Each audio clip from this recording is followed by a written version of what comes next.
en 10 ans, le nombre de bénéficiaires, et je dis bien bénéficiaires du RSA, et c'est pas un reproche que de dire cela, a été multiplié par 10. Ça veut dire que nous avons une anomalie dans notre a été augmentée de 50% en 10 ans. Ça veut dire que nous avons aujourd'hui une anomalie dans notre système. Parce que il y a des gens qu'on aide par l'allocation. Moi, je préfère aider par l'investissement. Je préfère les accompagner. Je préfère leur donner la main pour les amener vers une formation et les ramener vers ce qui doit être l'essentiel, le travail. Vous ne diminuerez pas les aides sociales. Nous ne baisserons pas les aides sociales. Ça n'est pas la logique du gouvernement de rentrer dans les sujets par l'angle budgétaire. Vous réduirez donc les 100 milliards de dépenses publiques sans couper les aides sociales. Alors, il y a plus de dépenses publiques que ça. À réduire, c'est au moins les 100 milliards là, de la première, attention, vous mélangez tout.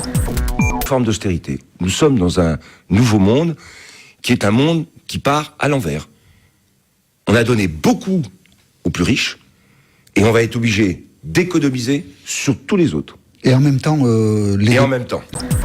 La vérité est très dure pour lui. Et aujourd'hui, il est piétiné par le gouvernement, il est piétiné par l'Assemblée nationale, il est piétiné par le président de la République. Et ce qui est terrible pour les écologistes, c'est que finalement, il donne un sentiment d'impuissance de l'écologie. Il y a eu des résultats, Notre-Dame-des-Landes, l'engagement écologique de la France. Non mais ça, l'engagement écologique de la France... Le gouvernement a décidé cette expérimentation sur certaines routes secondaires. Est-ce que vous avez, vous aussi, comme Gérard Collomb, certaines réserves sur cette mesure ?